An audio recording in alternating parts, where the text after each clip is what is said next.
Sorry. Down a bit, yeah. Yeah, it's okay. There you Yeah. are. Yeah, go slowly. Well, I'll begin again. Today, Honorable William Samuel Ruto,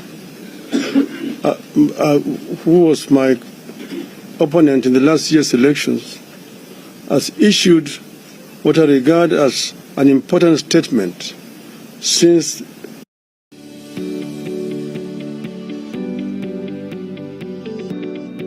making a difference. We did not have water. Hatukuwa able to sterilize equipment. Many students didn't get the chance to interact with the computer. the election. We have I think somebody should be doing it. It's okay. Finish. Just keep it. we have met Tonight very fast. We have met and listened to a diverse group of Kenyans, including religious leaders from all faiths, about the crisis facing our country today. They have implored us to give dialogue, especially during these holy periods of Easter and Ramadan. It is in this context that we make this counter-offer to Hon. Ruto's call for dialogue.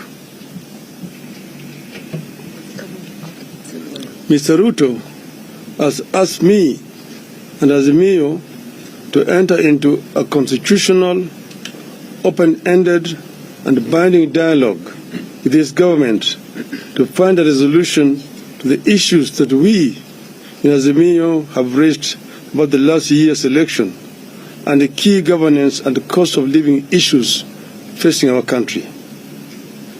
As Kenyans know, we disputed the 2022 election results declared by the then IBC chairman, Wafula Chebukati, and a minority of 2 commissioners against the express decision of a majority of 4 commissioners to reject those results.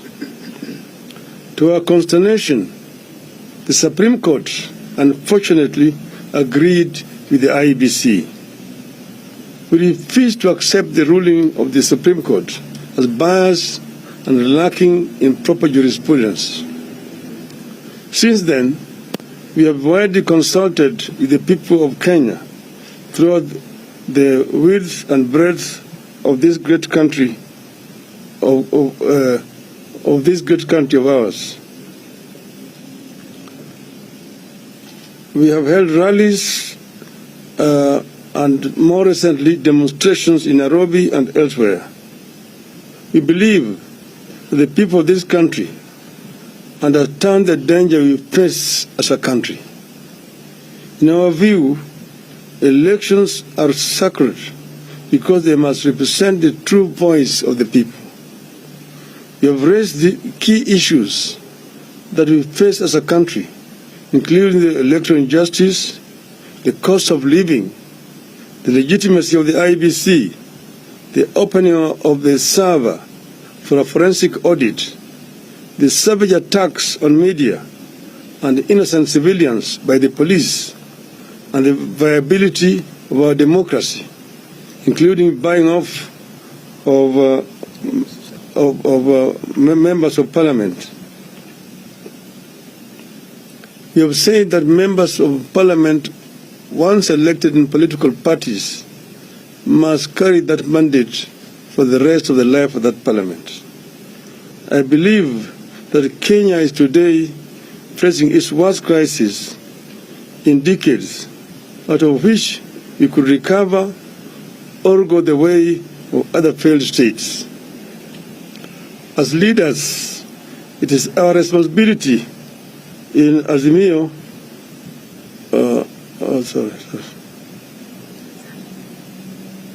As leaders, it is our responsibility in Azimio la Umoja to save this country from the catastrophe. We as Azimio la Umoja have resolved the following. 1. We acknowledge Mr. Ruto's olive branch for a dialogue on key issues raised by Azimio la Umoja. To us, this is a positive development. 2, we agree that a balanced parliamentary process, co-chaired by both sides and backed by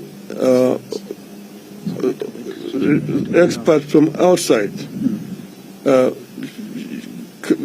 should proceed. In our view, this committee must be composed with immediate effect, with strict deadlines for resolving the crisis facing the country. 4, in accepting the call for the dialogue, we ask that all arrests and prosecutions related to our demonstrations be stopped with immediate effect.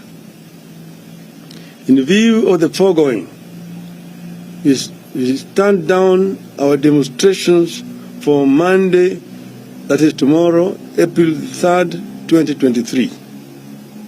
6,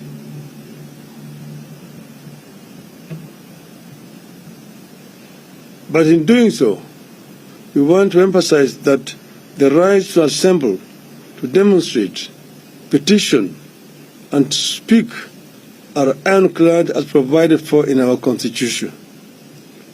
7, therefore, we reserve our rights to call for demonstrations should this process not bear fruit. Should there be no meaningful engagement or response from Hon Ruto to our counter-offer, we resolve to resume our demonstrations after 1 week.